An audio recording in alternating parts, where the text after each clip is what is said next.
Our fall grow bag garden is coming along nicely. Here I'm harvesting some crisp mint lettuce. I also have some May Queen lettuce growing in the same grow bag. I'm cutting above the base of the plant, so most of them will try to grow back.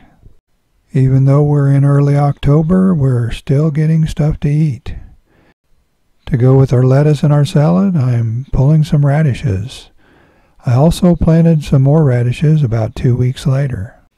One thing that we really like in our salads are fresh snap peas, like the ones I'm picking here. These are Sugar Ann snap peas, and don't tell Mrs. Midwest Gardener, but I like to sneak a few while I'm out in the garden. In this grow bag we have Swiss chard and some spinach, and I'm getting some spinach leaves to put in our salad.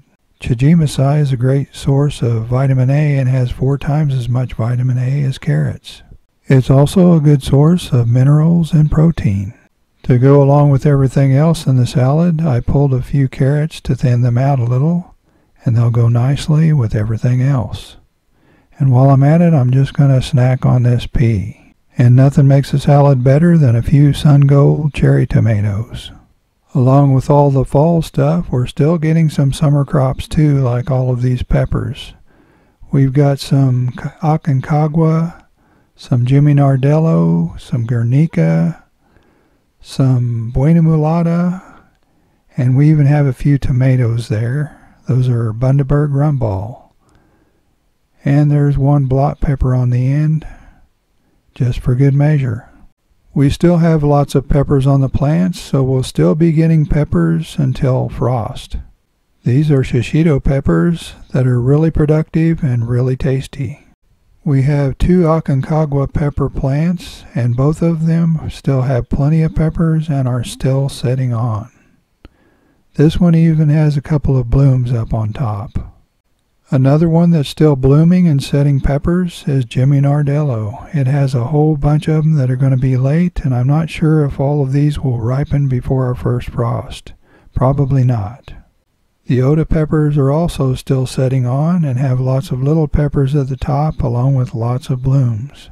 So most of these won't have time to mature. This is a volunteer pepper plant that I don't think I've even showed you yet. I think this is an F2 Aji Rico. If it tastes anything like the F1, I'll save seeds from it if they mature in time. Even the eggplants are still blooming and setting fruit. This is the Montoyo, and I think it has about 4 or 5 fruit on it. The Aji Cachucha pepper is really loaded. It probably has close to 50 or more peppers on it right now.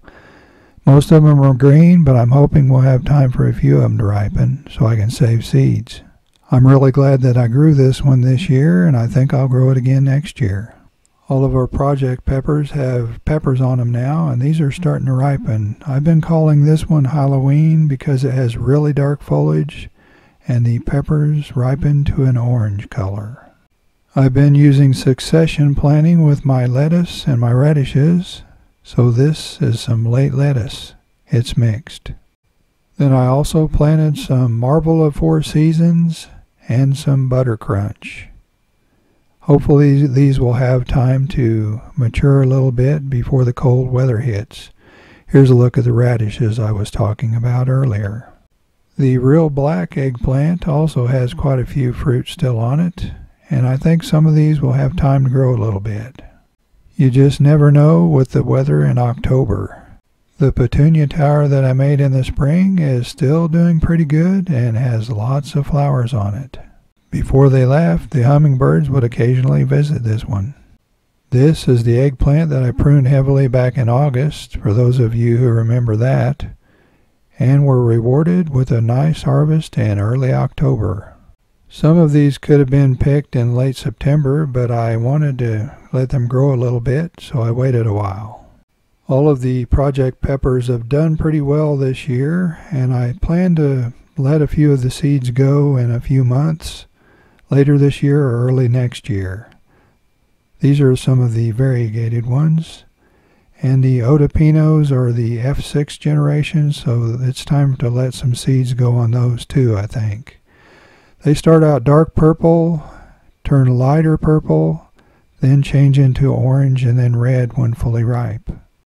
I have a couple of projects that I might let go for another generation or two, and a couple of projects that I'm still thinking about and haven't made up my mind yet. I'm going to try to find someone who can sell the seeds for me because I really don't want to mess with that. But when any of them go on sale, I'll be sure to let you all know. Thanks for watching. We'll see you next time.